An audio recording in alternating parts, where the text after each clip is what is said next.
السلام عليكم ورحمة الله وبركاته، وأسعد الله يومكم بكل خير وبركة. رجعنا معاكم مع درس جديد، وما زلنا في قسم استخبارات المصادر المفتوحة وجمع المعلومات بطريقة غير مباشرة. واليوم إن شاء الله رايحين نتكلم عن أداة اللي هي اسمها OSR Framework، وهي اختصار إلى Open Source Research Framework. وهذه الأداة مفتوحة المصدر ومبرمجة بلغة البايثون، وتم تطويرها من قبل الفريق i3 Visio، وهي عبارة عن مجموعة من المكتبات اللي تساعدك في إنك تجمع معلومات من المصادر المفتوحة، مثل اسم المستخدم أو البحث عن الدومينات أو النطاقات.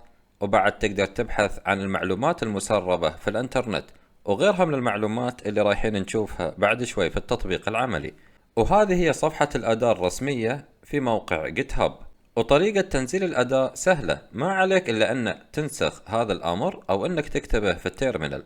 خلونا نشوف ونروح للتيرمينال في نظام الكالي لينكس. أول شيء لازم تتأكد بأن البايثون 3 نازل على جهازك أو لا، لأنه هو شرط لتشغيل هذه الأداة. ونكتب الأمر apt install python 3-pipe، ويبتدي ينزل عندك إذا مو نازل، أو يعطيك رسالة أنه موجود عندك مسبقا. الحين تأكدنا من هالخطوة، ونروح للخطوة الثانية اللي هي تنزيل الأداة. ونكتب الأمر اللي شفناه قبل شوي في صفحة الأداة sudo apt install osr framework، وبعدين حرف Y وانتر، وتبتدي تنزل الأداة عندك. الظاهر صار خطأ في تنزيل الأداة وما اشتغلت عندي، لأن نظام الكالي عندي شوي قديم. إذا أنت منزل نظام كالي آخر إصدار فبتشتغل عندك الأداة بدون أي مشاكل، بس مو مشكلة. خلونا نتعلم من أخطائنا ونبحث عن حلول. هنا في هالحالة خلونا نشغل الأمر التالي علشان نعدل هذه المشكلة. نكتب sudo apt install python dash setup tools، ونضغط انتر، وان شاء الله تنحل المشكلة. وبعدين حرف الواي وانتر، وبعدين نرجع نشغل الامر مرة ثانية لتثبيت الاداة اللي هي sudo pipe 3 install osr framework، وتبتدي الاداة تتثبت عندك.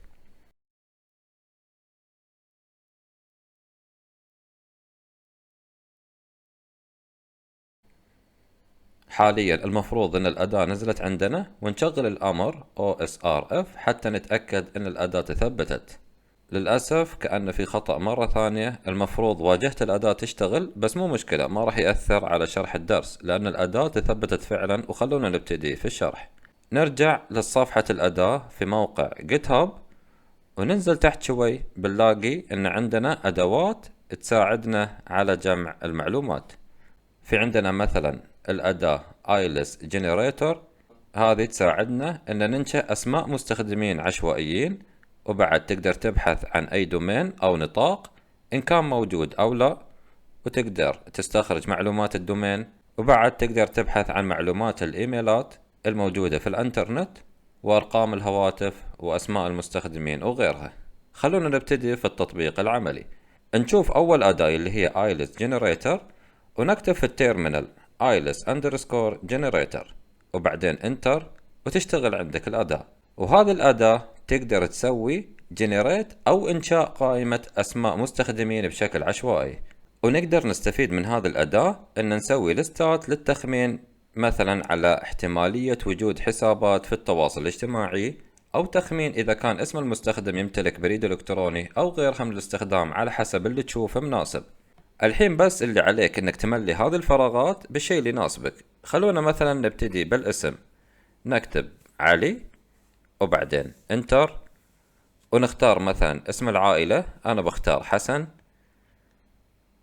في هالخانة بخليها فاضية، بس اللي عليك تضغط انتر. هنا خلينا نختار المواليد، مثلا بكتب 1999 وانتر. المدينة بخليها فاضية، اضغط انتر. الدولة بختار اي دولة، وانا هنا بكتب KSA سعودية. وهنا تقدر تضيف اي اسم حابه وتفصل بينهم بالفاصلة، بس بخليها فاضية وبعدين بضغط انتر. وبهالطريقة تم إنشاء 51 اسم.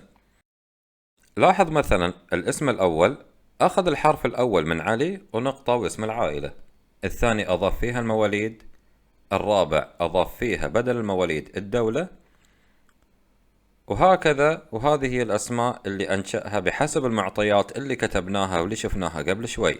لو تلاحظ أن في بعض الخانات خليناها فاضية، فعلشان كذا عندنا النتائج طلعت قليلة اللي هي 51 اسم. خلونا نعيد مرة ثانية ونحط معلومات أكثر.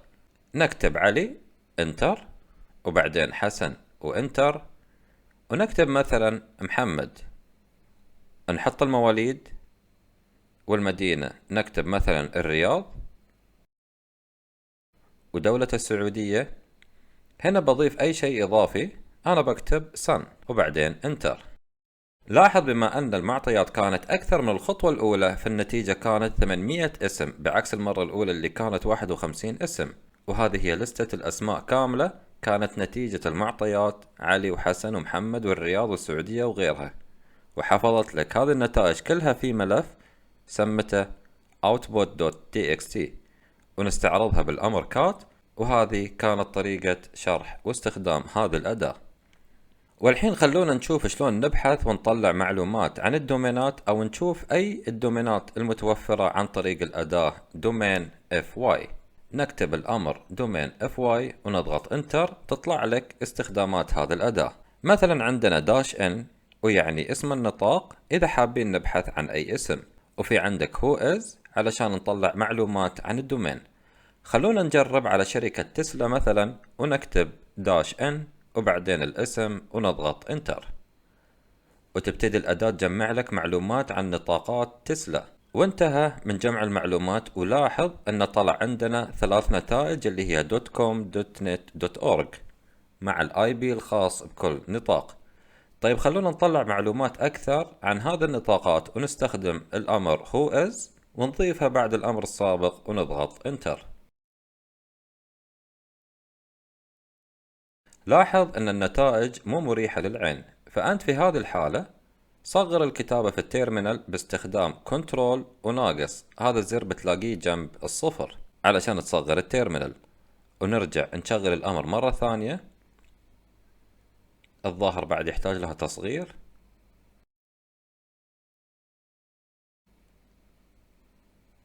الحين طلعت عندنا بشكل مرتب أكثر. لاحظ في العمود الأول اسم الشركة، العمود الثاني البريد الإلكتروني لكل نطاق، العمود الثالث أسماء النطاقات كاملة، وآخر شيء اللي هو الاي بي ادرس لكل نطاق. وفي معلومة .com .net .org هذه نسميها TLD اللي هي توب ليفل دومين، وهذه اللي طلعت لنا اللي هي الدومينات العالمية المشهورة. بس حنا نبي نطلع توب ليفل دومين غير هذه اللي نشوفها. نكتب الأمر دومين fy وانتر، ونستخدم داش تي،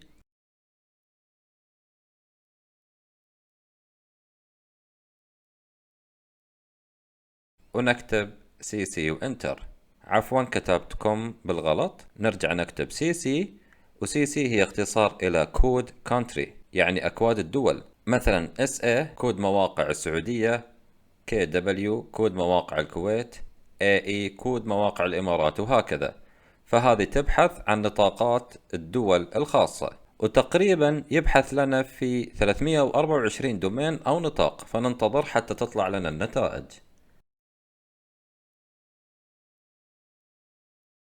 وانتهت الأداة واستخرجت لنا جميع النطاقات برموز الدول مع الاي بي الخاصة فيها.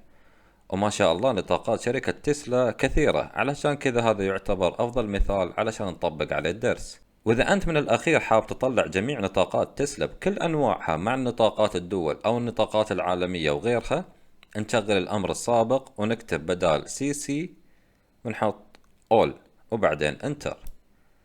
لاحظ أنه يبحث لنا في 869 نطاق، وهذا عدد كبير، فراح يستغرق معانا وقت. وهنا كاتب لك أنه تقريبا بياخذ معاك 3 دقائق ونص. فنسرع العملية وبوقف الفيديو وبنرجع بعد ما تطلع لنا النتائج.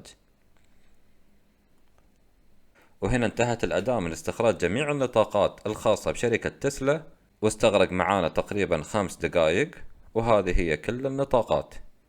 لكن إذا أنت حاب بس تركز على النطاقات العالمية المعروفة، فبدل all نكتب global، ويطلع عندك بس com و org و net، نفس ما طلع معانا أول شيء. هذه كانت طريقة أنك تبحث عن اسم معين وإيش هي النطاقات الموجودة. خلونا الحين ننتقل لأداة ثانية اللي هي البحث عن الإيميلات، اللي هي mail fy، ونكتب الأمر وتطلع لك استخدامات الأداة. مثلا أبي أبحث عن اسم مستخدم على أي خدمة إيميل موجودة، ونكتب -n وأكتب اسم المستخدم بس، أضغط انتر، ويبتدي البرنامج في إنه يبحث في 40 إيميل محتمل، وبشكل طبيعي بياخذ معانا وقت حتى تنتهي هذه الأداة من شغلها. فبسرع العملية مرة ثانية وبرجع لكم بعد ما تطلع النتيجة. ومثل ما تلاحظ استغرقت الأداة 4 دقائق حتى تطلع لنا النتائج، بس لاحظ انه كتب لك انه ما في نتيجة طلعت، مع ان عندي ايميل بهالاسم. وهنا في ملاحظة مهمة لازم تعرفها، مو شرط ان هالأداة تعطيك معلومات صحيحة ان كانت هي او اي أداة ثانية، لان هذه الأدوات تعتمد على المعلومات الموجودة في الانترنت وفي مواقع البحث. يعني انا عندي ايميل بس ما له وجود او نشاط في الانترنت، علشان كذا طلع لك ان ما في اي نتيجة. وخلونا نشوف شلون هالأداة قامت تبحث. لاحظ ان في الخطوة الاولى قام يجمع لك الايميلات المحتملة مع الدومين، وبعدين في الخطوة الثانية يبحث لك هل هذا الايميل يمتلك موقع او لا. اذا يمتلك موقع يطلع لك ايش الموقع اللي سجله على الايميل، وانا هنا ايميلي مو مسجل فيه اي موقع. وفي الخطوة الثالثة يبحث في محرك البحث DuckDuckGo، واذا لاقى نتيجة يطلعها لك، وهكذا. مثلا خلونا نروح ناخذ ايميل من احد ايميلات شركة تسلا. خلونا مثلا ناخذ هالايميل كمثال، ونرجع للأداة ونكتب الأمر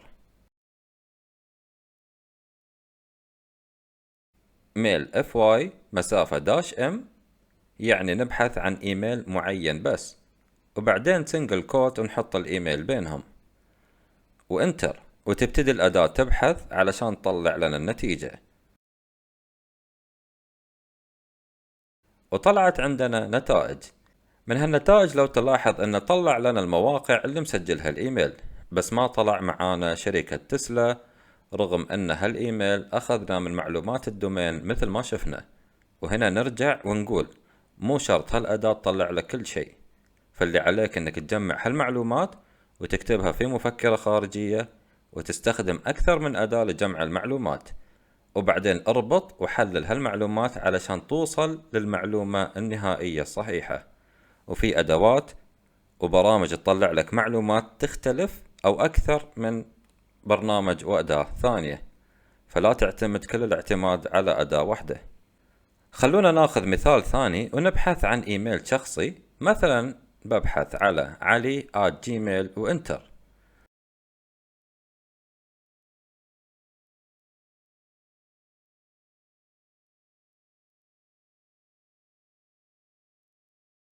طلعت عندنا نتائج. نصغر الشاشة علشان نشوفها بشكل أوضح، ونرجع نشغلها مرة ثانية.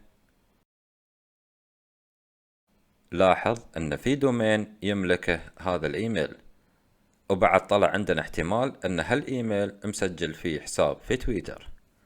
نجرب إيميل ثالث، وبدل علي بكتب أحمد،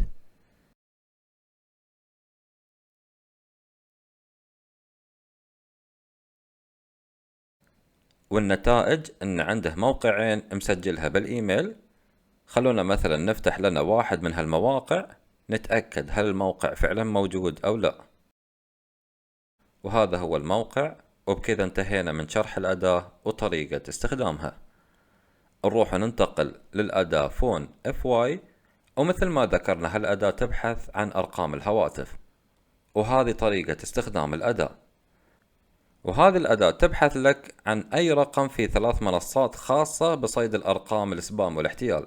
هذه الأداة ما تطلع لك المعلومات الهاتف اللي في بالك، بس تطلع لك المعلومات عن الرقم، هل هو رقم سبام أو لا.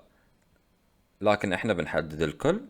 خلونا نجرب الأداة ونكتب الاسم الأداة، بعدين داش ان ورقم أي هاتف حاب تفحصه إن كان سبام أو لا، وانتر. يطلع لك رابط، نفتح الرابط ونشوف، ما طلع فيه شيء مفيد. نروح نشغل الأداة مرة ثانية وتقدر تزيد بلس قدام الرقم. في كل الحالتين نفس الشيء بتكون النتيجة، وفي كل الحالات إذا كان الرقم سبام تطلع لك نتائج أكثر. وهذه الأداة تفيد الأشخاص اللي يتبع رقم شاك فيه هل هذا الرقم سبام أو لا. ويمكن فعلا تبحث عن رقم هو في الأصل سبام، لكن الأداة ما تطلع لك هالشيء. ومثل ما ذكرنا مو شرط أنها الأداة أو أي أداة ثانية تطلع لك نتيجة صحيحة 100%. وننتقل للأداة USUFY، وهذه خاصة بالبحث عن أسماء المستخدمين في التواصل الاجتماعي، وهذه هي استخدامات الأداة. وخلونا ناخذ مثال ونبحث عن أي اسم مستخدم، وأنا هنا بحط مثلا دكتور بروسس. وتبتدي الأداة إنها تبحث عن الاسم في 174 منصة، هل هذا الاسم موجود فيها أو لا. انتهى البرنامج من جمع المعلومات، وهذه كل المنصات اللي مسجل فيها دكتور بروسس.